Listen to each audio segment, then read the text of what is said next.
All right. Hey, welcome to our podcast today. Ask Aaron and Ask EJ.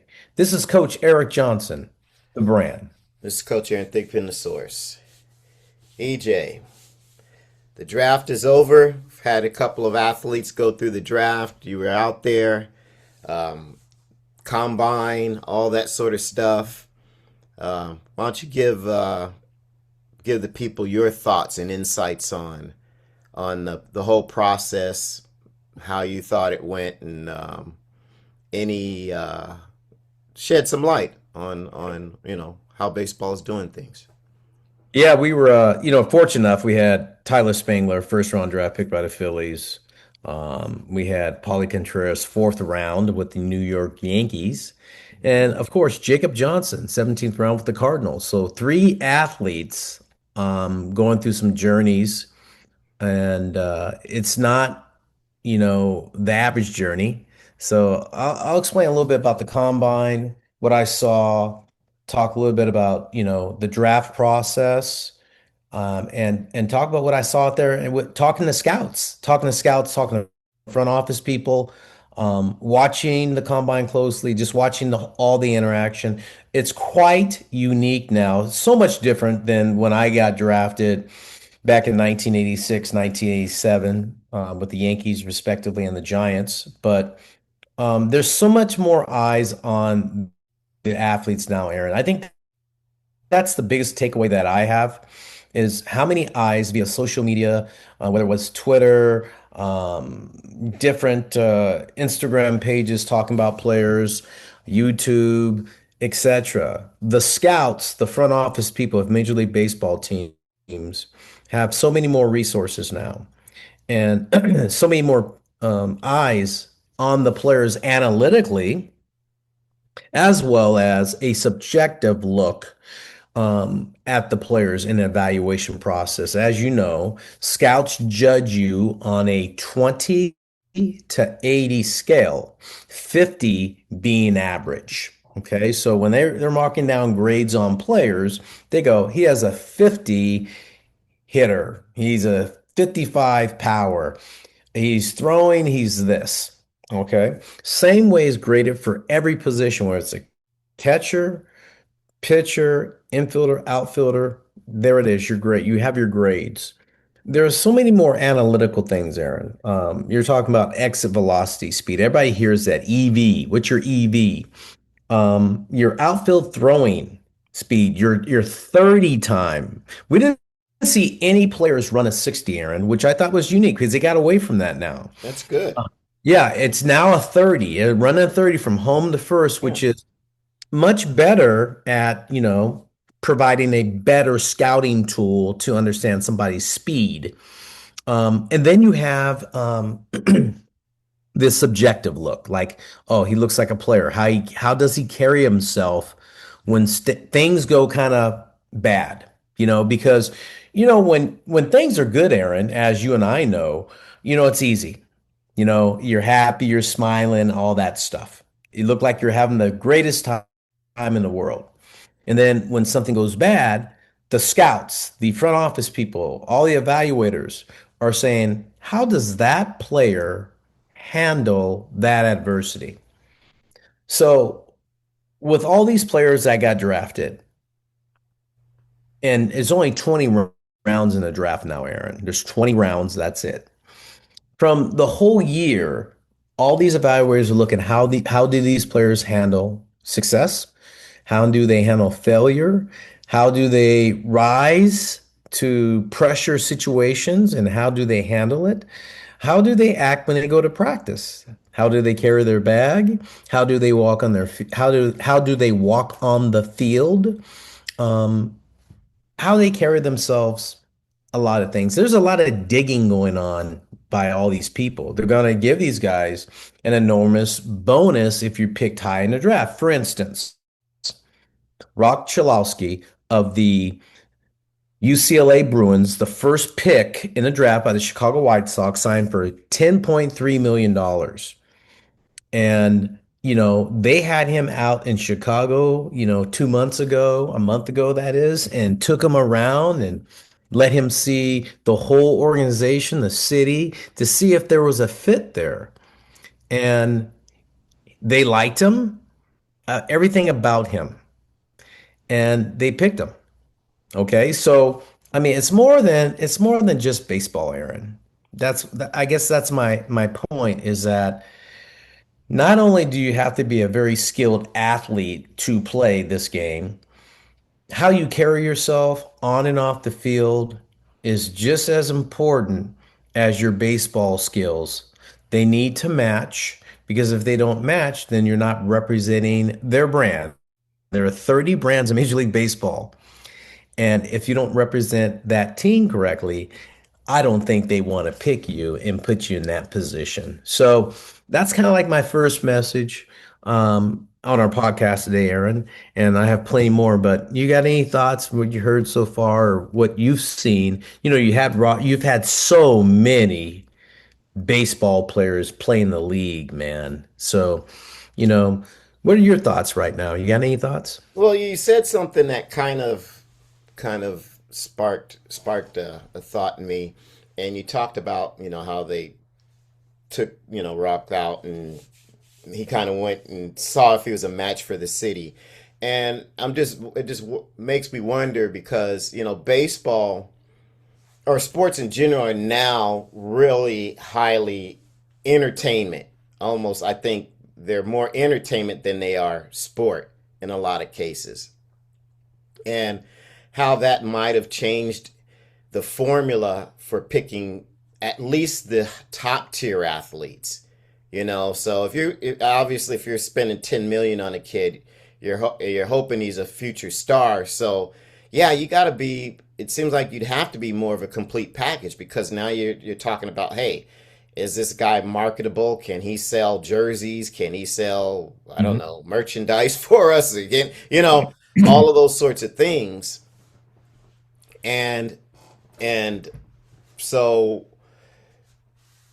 the personality of the athlete and that past that they have become even more important. So like you said, now they're going back and digging through, social media posts and all the rest of that to find Right, out, hey, has this guy done something or said something in the past that right, might come back and bite us in the ass, or at least tarnishes his potential value. Doesn't mean he's not a good ball player, right, but now if his marketability, to use your scale, from a 20 to 80 or whatever it is a 40, is it worth taking him you right. know so that's something that's pretty interesting. It's pretty interesting. I mean, everyone has their best face on, but you Right. can't always tell. But Right. but from from some standpoint, if a guy is an asshole, the organization does take a hit from that. They sure do. They sure do.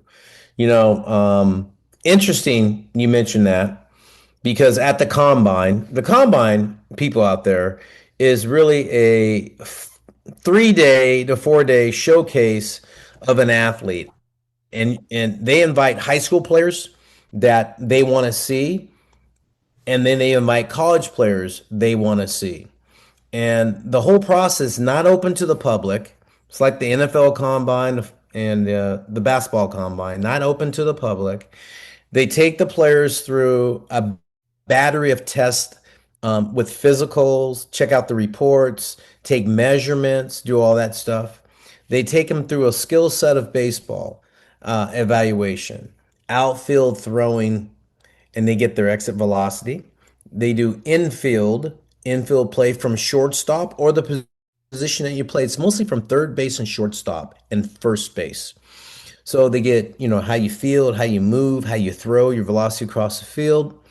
They do that. They run a 30 time, and also they do live batting practice. And every swing, Aaron, is evaluated on the screen, and it was in Arizona, where the Arizona Diamondbacks play their season at, and it's on the board on the jumbotron. It tells you how fast the ball came off the bat, the distance of the ball, launch angle, everything. They have a TrackMan that tells everything. So you're exposed there, and so they invite so many players. Then they have a collegiate game sometimes, or they have a high school game, depending on how many players want to play in a game. Man, it doesn't happen all the time. And by the way, the catchers are doing their blocking and their pop times too. The pitchers are throwing a bullpen and they got spin rates on them, vertical drop. They have everything. It's all there. So basically, those 3 days, that's the baseball side of it, the physical side where they do all the um, medical stuff. Plus, they do interviews. And the interviews, it's a show. I would say this on the Major League Baseball Network, it is a show, a production. You've got all these guys, whether it was Harold Reynolds, Dan O'Dowd, all the experts talking about the players, where they think they're going to land in a draft. And that's a good 10 days before the draft. And they have that. And that's so interesting that, here they are, players either showcasing their skills to get a higher position in the draft, or maybe all of the scouts, the general managers, scouting directors, assistant general managers, when they go to this event, they are really watching to see, does this guy go up or go down in the draft? The players are exposed. One of the most interesting things I will say about the combine, the interviews, Aaron, the interviews with the players, and it happens so quick. It's over and the guys got interviews for 2 days. Tyler Spangler interviews for 2 days, right? And the stuff that they say to you, they have 14 guys sometimes. One team had 14 guys interviewing Tyler and threw something out at him. Hey, what would you do in this situation? So you're out there. There's nobody in there but you. There's no parents, there's no agents. It's just you. And it's a production. And Major League Baseball, like I said, is doing it, and their experts are saying everything about you as you're doing your skill, and it's on TV. They're telling you he looks like this. I saw him here. They're showing you clips of what they have. It's amazing. So the combine has grown in popularity, and it's a big deal now. People actually watch it. The other thing I noticed about, these the draft is these organizations will or agents will set up one-on-one showcases for the player. For instance, our players, obviously, Tyler had a workout at De La Salle High School in Concord. 18 major league teams came. You had the whole Giants brass. You had everybody there that was interested. So 18 out of 30 teams came and took him through batting practice. And I took him through his defensive skill work myself and showed the scouts or the people there watching him that he could play shortstop and move and he looked good and all that stuff.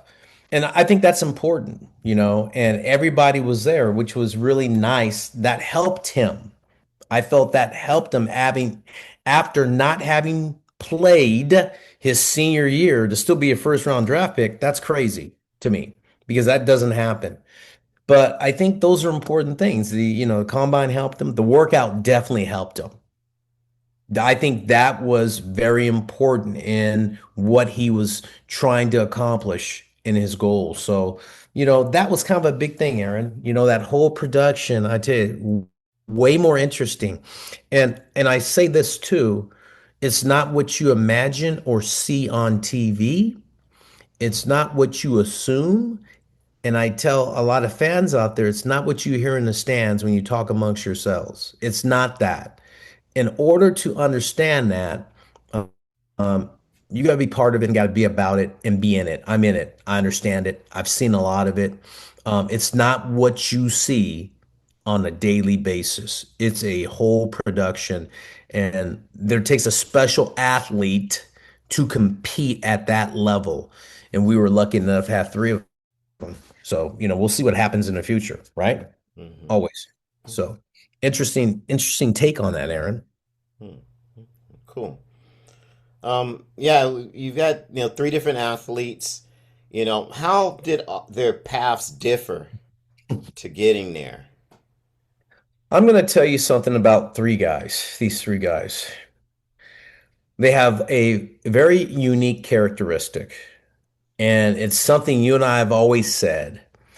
They work hard and they get after it, and they all been kicked. They all been kicked somehow, on thrown on the ground, knocked out, and they had to get back up. That's the trait, is that they get back up and work hard and continue to work hard.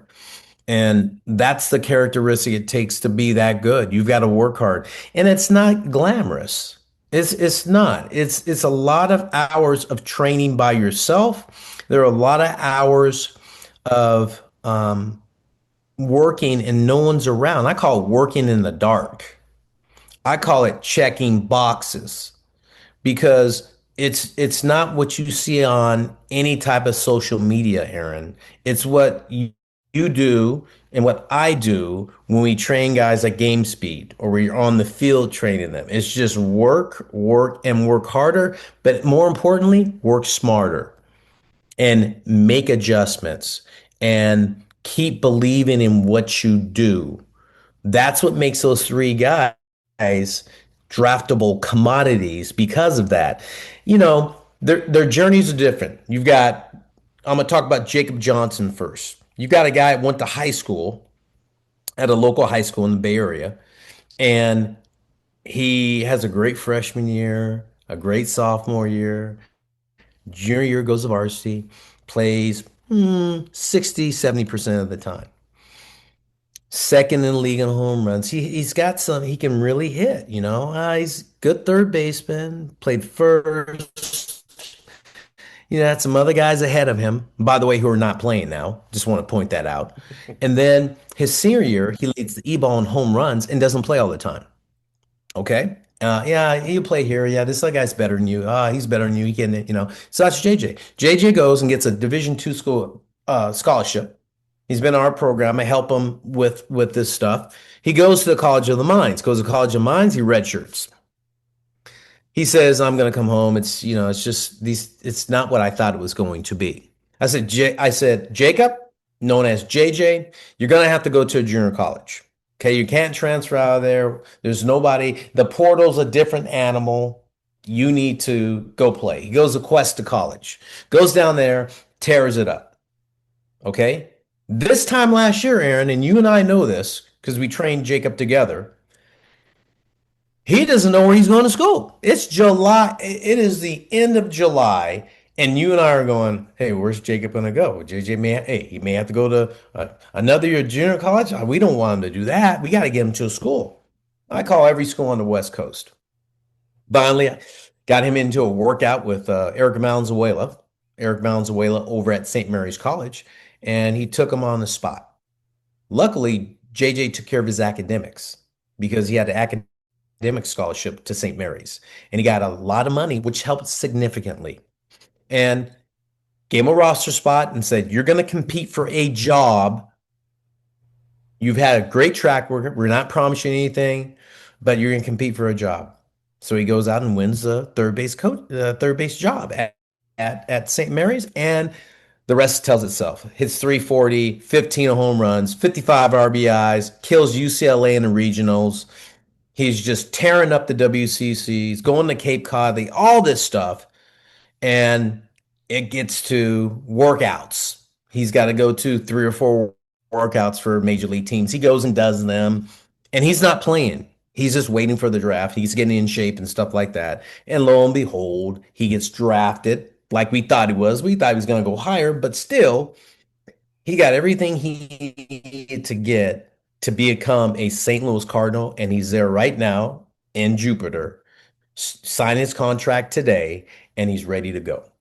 That's Jacob Johnson's story, which he was kicked out. Look, it wasn't pretty. It wasn't. It didn't start out perfect. You and I trained him. You know him. And you and I are going, wow. We're just every month you and I are chronicling Jacob Johnson's story. I Look at smile this every time I story. think about him. I'm like, all right, Because JJ. they don't know people don't know his journey. It wasn't easy, right? I mean, Nope. Yeah. I mean, you You saw him wouldn't when have he bet first money came to on you. that. You would, I mean, it just it's just so funny. It's like, how did this guy just end up here? But I mean, he's always been a Exactly. great kid. Just it's good. It's like the stars weren't always aligned. You know, Right. you couldn't Right. you couldn't always see it. But no, good. No. It's a great story. So his Yeah, story, his story is like he's a street fighter, man. yeah. He just gets knocked down on the ground. He's like Rocky. I call him Rocky. He gets hit on the ground. Hit me some more. Come on, hit me some more. Hit me one more time. I hit you. Come on. What you got? What you got? That's Jacob. Then you got Paulie Contreras, who from Salida, out in the East land, out in the Yeah. farmland, right? Hmm. And Paulie came to us for 4 years and played with us at EJ Sports on our Warrior program. And here's a skinny kid, skinny, amazing tool set, could throw, could run, could hit, had surprising pop. Skinny kid, right? And he had this tool set that I go, it's freaky tool set. It's a pro tool set. Saw it right away. And he just kept on getting better, kept on getting. He was a shortstop with us, and I started putting him in center field. I go, Paulie, you used to have this natural ability to go get the baseball. You're fast, you can get to the ball, and you make these amazing catches. Amazing shortstop too. But I saw, he was getting tall. He started to grow, develop, get taller, stronger. And I said, Paulie, I'm telling you, man, you could play in college better than that. You can go beyond that. So when Cal State Fullerton called me and asked me, because he went to JC. So Paulie went from high school to JC at Modesto and went there 2 years and put up first year he went somewhere else, then he went to Modesto, put up crazy numbers. And he had a couple offers, but nothing really big. So their head coach, Coach Dietrich, who played in the big leagues, called me and says, "Hey, EJ, I want to know a little bit about Paulie." I said, "Paulie Contreras is going to be an all league for you, all league guy, and probably an all district guy. This guy can really play, and you really need to take him." And he did. He took him and he tore it up. He tore it up. And I kept on following Paulie, going, God, man, Paulie's got 10 home runs, got 12, 13, 14, and he's still in 20 bases, like a 2020 guy. And his story was the same way. It's like he went to JC. Like, hey, we got two guys. One went to college and then JC. The other guy just went to JC and he got where he needed to be. So happy for Paulie. Excited. Fourth round the Yankees. I mean, wow, got drafted on the first day. Was really happy for him and his family. And then our third guy, obviously, you and I know a lot about Tyler. He's right down the street from us. Our complex, he's in the same city as our complex in Concord. And one thing about, he's with me since he's been 11, 11 years old. And JJ was with me since he's been 10. So you work with these guys for all these years, and they didn't come to me as a superstar. They just had to work and work. And you train him forever. And you saw a gangly, kind of coordinated but kind of goofy looking, gangly looking guy, and you turn him into a 6'5" runner. Like he couldn't run. You made him a 6'5" runner. That improved his draft stock significantly. It allowed him to stay at shortstop because of that, because of the agility and his strength and his ability to be a coordinated athlete. You did that for him because he wasn't that coordinated. He was, good. He was average skill set, right? I mean, you would say Yeah. that average skill set, and you just made that average skill set above average. And that's what, see, people, you have to understand, average to above average is significantly huge in this game. And you did that with his running and agility. He was able to go his freshman year to De La Salle and play shortstop. Who does starting shortstop as a freshman on varsity? I mean, not many people, that do that. And so he was able to grow, develop, and over the years through our interaction, your and mine interaction with him collectively. And that's one thing I want to point out. It's been a collective, effort with you and I training these guys. It's always kind of funny when you and I train a guy, he kind of gets where he needs to be. It's consistent. And it's just being in the gym with you consistently, being with me consistently, so we can actually work together to mold an athlete and find out what's their weakness. You tell me, hey, what do you see, EJ? And I tell you, hey, this is what I see. Hey, can we fix this, Aaron? Can you work with him on this? And that's how you build an athlete, making of an athlete. That's what we do. And for a particular sport, this sport happened to be baseball. And that was his journey. And, his journey was a little bit different. Hey, look, All American, All NorCal Player of the Year, USA Baseball Final Trials, 15, 18, PG All American, Prep Baseball All American. He had that, all of that. And then what happened? Got hurt his senior year. Now he's like, okay, got hurt, can't play. He doesn't play. He is like, bam, at the bottom of the totem pole. And you know what? He had to get his back injury together and get stronger and try to do that. He did it. He got strong enough to go to the combine to do the workout. Lo and behold, the Philadelphia Phillies pick him in the first round after Dan O'Dowd was on TV on Major League Network, says, "Hey, I don't know what you guys see, but this kid, he's like a mix between Corey Seager and Cal Ripken. How could you not pick the kid? That was his. If that was an endorsement from a former general manager, there's your endorsement. And then we're working behind the scenes to make sure I'm talking to scouts. Hey, he's ready to go. He's ready to go. And when you get athletes at this level, all three of them, you have to have somebody helping them talk to the right people. That was us, you and I, talking to the people, walking through your I saw 8 scouts walk through your facility and say, "What is oh my goodness, this is a really training facility. This is where he trains athletes." So when those scouts saw that, they go, "Oh, this is real."